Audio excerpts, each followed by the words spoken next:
Hello, in this video we are gonna search something together. I would like to doing research about Elo scores, Elo points, Elo ratings. So Elo ratings, rating system. Let's do it. Okay,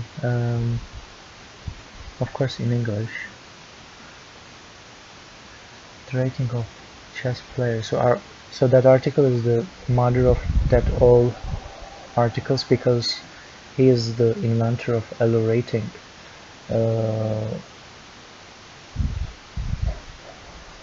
This web rating the chess rating system. No, that's the. I think it's the best source. I searched that before. Okay, let's read that. The Glicko system, Professor Glickman, Boston University, 1998. Arguably one of the greatest fascinations of tournament chess players and competitors of other games is the measurement of playing strength, playing power.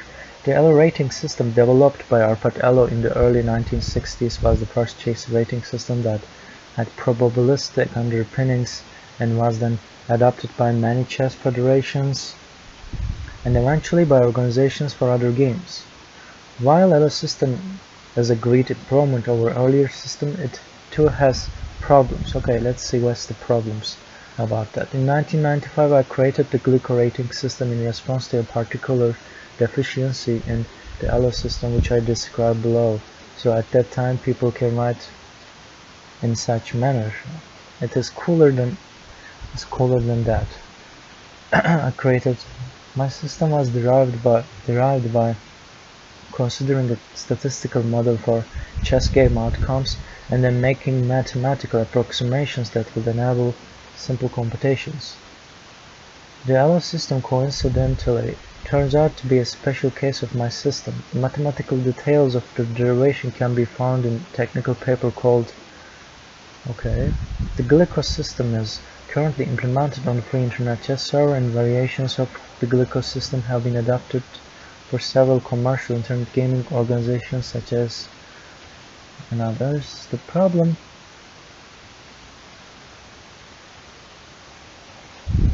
with the Elo system that the Glicko system addresses has to do with the reliability of a player's rating. Suppose two players both rated 1700 played a tournament game with the first player defeating the second. Under the US Chess Federation's version of the Elo system, the first player will gain 16 rating points and the second player will lose 16 points. But suppose that the first player had just returned to tournament play after many years, while the second player plays every weekend. In this situation, the first player's rating of 1700 is not a very reliable measure of this strength. Okay, how to solve that problem? While the second player's rating of 1700 is much more trustworthy, my intuition tells me that the first player's rating should increase by a large amount, more than 16 points, because his rating of 1700 is not believable in the first place, and that defeating a player with a fairly precise rating of 1700 is reasonable evidence that his strength is probably much higher than 1700, and second place rating should decrease by a small amount because his rating is already precisely. Oh, it is true. It is totally true. But possibly Elo Rating also assume that. So this it makes sense. So, and that he loses to a player whose rating cannot be trusted, so that very little information about his own playing strength has been learned. So this is a kind of problem. So if while most situations are not so extreme, I felt it would be so useful to incorporate into a rating system a measure of reliability of one's rating. The Glicko system therefore extends the Elo system by computing not only a rating, which can be thought of as a best guess of one's playing strength, but also a ratings deviation, or in statistical terminology, a standard deviation.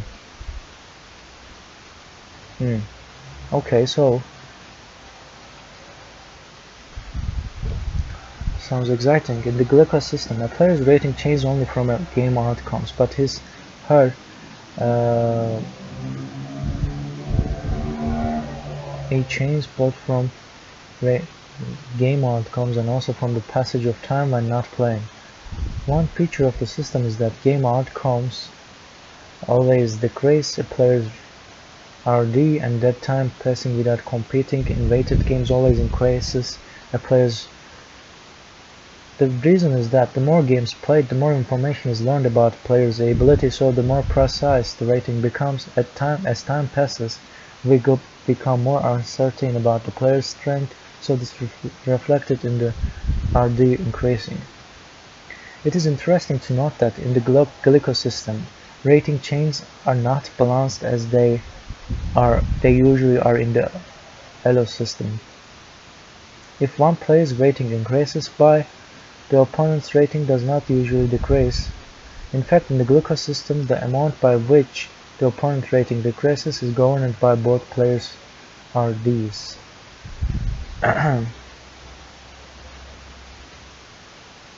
Because a player in the Glicko system has both a rating and RD, it is usually more informative to summarize player's strength in the form of an interval. One way to do is to report a 95% confidence interval. The lowest value in the interval is the player's rating minus twice the RD, and the highest value is the player's rating plus twice the RD. So for example, if a player's rating is 1850 and the RD is 50, the interval will go from 1750 and to 1950. We will then say that we are 95% confident that the player's actual strength is between 1750 and 1950. When a player has a low RD, the interval will be narrowed so that we will be 95% confident about a player's strength being in a small interval of values. Okay. If you want to learn more about that, you can type that to Google with that professor name. Okay, this is the end of the video. Have a nice day. Bye.